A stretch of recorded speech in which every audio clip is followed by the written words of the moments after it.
Assalamualaikum warahmatullahi wabarakatuh. Kembali lagi bersama saya Fahmi, mahasiswa Psikologi Universitas UIN Wali Songo Semarang. Bersama saya di channel Psikologistik ID akan membahas mengenai sebuah materi dalam makul pendidikan orang dewasa, yaitu tentang tema pembelajaran kooperatif STAD, yaitu pembelajaran model Student Team Achievement Division. Nah, untuk lebih jelasnya, mari kita simak lebih lanjut mengenai materi kali ini.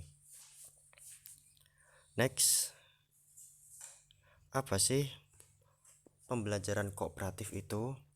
Nah, di sini dijelaskan yaitu pembelajaran kooperatif merupakan model pembelajaran yang melatih siswa untuk bisa bekerja sama. Salah satu model pembelajarannya adalah model pembelajaran STAD, Student Teams Achievement Division.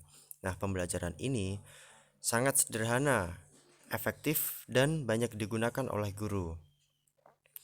Lalu, untuk sejarah pembelajaran STAD, di sini pembelajaran STAD pertama itu dikemukakan oleh Slavin. Nah, Slavin sendiri tidak sendirian, melainkan bersama teman-temannya yang mengembangkan model pembelajaran STAD di Universitas Johns Hopkins. Lalu, guru yang menggunakan STAD juga mengacu pada belajar kelompok siswa, menyajikan informasi akademik baru kepada siswa setiap minggu menggunakan presentasi verbal atau teks.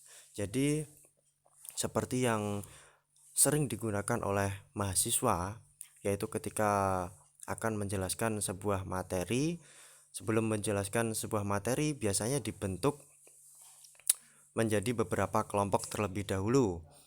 Nah, setelah dibentuk setiap kelompok, selanjutnya materi akan dipresentasikan satu persatu. Selanjutnya, tujuan dari pembelajaran STAD itu apa? Nah, dengan pembelajaran STAD menjadikan siswa lebih berpartisipasi dalam belajar dan aktivitasnya meningkat, berani berpendapat, mampu menjelaskan persoalan pelajaran lewat diskusi dan kerja kelompok. Nah, biasanya kan setelah menjelaskan ada sesi tanya jawab, terus ada sesi diskusi. Nah, dengan metode STAD itu dapat meningkatkan aktivitas dan mampu mengarahkan siswa maupun mahasiswa lebih berpikir kreatif dan menciptakan tanggung jawab yang lebih.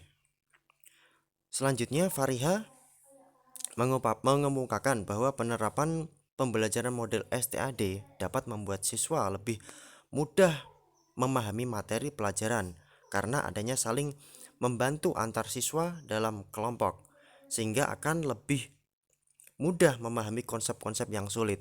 Nah, karena dengan adanya kelompok tersebut, berpikir yang awalnya hanya sendirian, hanya stuck di satu pemikiran, setelah adanya kelompok, akhirnya dari beberapa pemikiran tersebut dijadikan satu, sehingga ketika memikirkan pikiran-pikiran yang sulit untuk dicerna dengan kelompok tersebut, akhirnya dapat dijelaskan atau dapat dipelajari dengan lebih mudah. Selanjutnya di sini terdapat komponen pembelajaran STAD. Nah, untuk komponennya di sini terdapat 5 komponen. Nah, yang pertama yaitu presentasi dalam kelas. Yang kedua yaitu belajar dalam tim. Yang ketiga, tes individu setelah pembelajaran.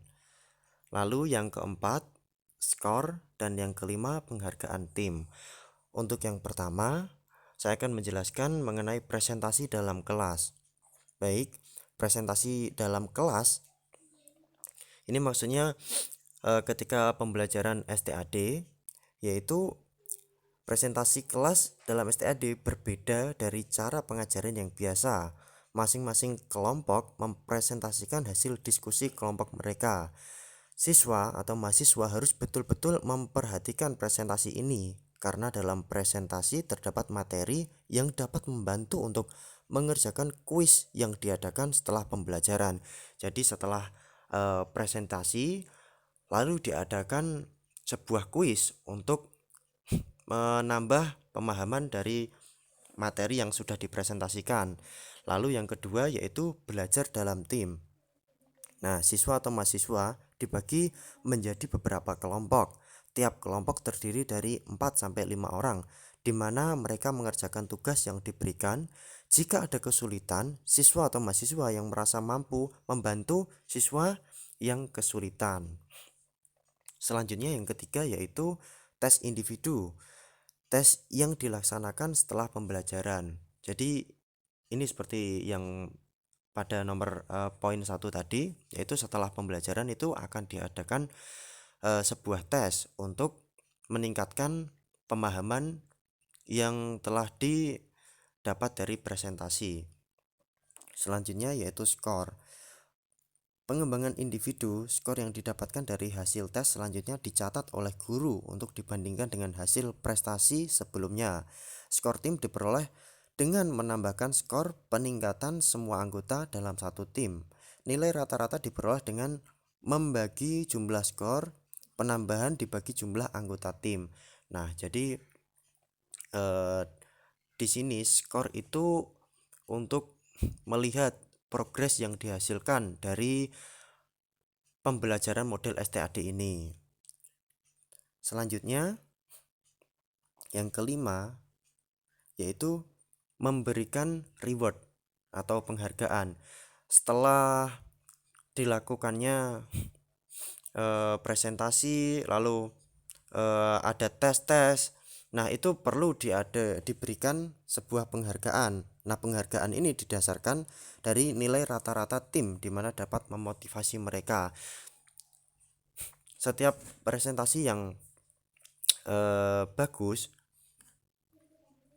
akan membuat pemahaman yang bagus pula. Jadi setiap presentasi yang selanjutnya diadakan sebuah tes itu bagi siswa yang dapat menjalankan tes dengan baik akan diberikan reward atau penghargaan guna meningkatkan atau memotivasi dari mahasiswa tersebut.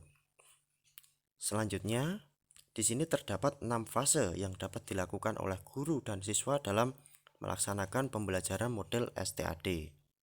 Nah, ini adalah fase-fasenya. Di sini fase pertama yaitu menyampaikan tujuan dan memotivasi siswa. Lalu kegiatan guru adalah guru menyampaikan semua tujuan pembelajaran yang ingin dicapai pada pembelajaran tersebut dan memotivasi siswa belajar. Lalu kegiatan siswa adalah siswa memperhatikan penjelasan guru tentang tujuan belajar yang harus dicapai. Lalu fase kedua yaitu menyajikan informasi. Guru menyajikan informasi kepada siswa baik dengan peragaan atau teks.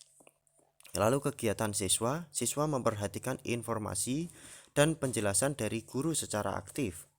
Selanjutnya, fase yang ketiga yaitu mengorganisasikan siswa ke dalam kelompok-kelompok belajar. Lalu guru menjelaskan pada siswa bagaimana caranya membentuk kelompok belajar dan membantu setiap kelompok agar melakukan transisi yang efisien.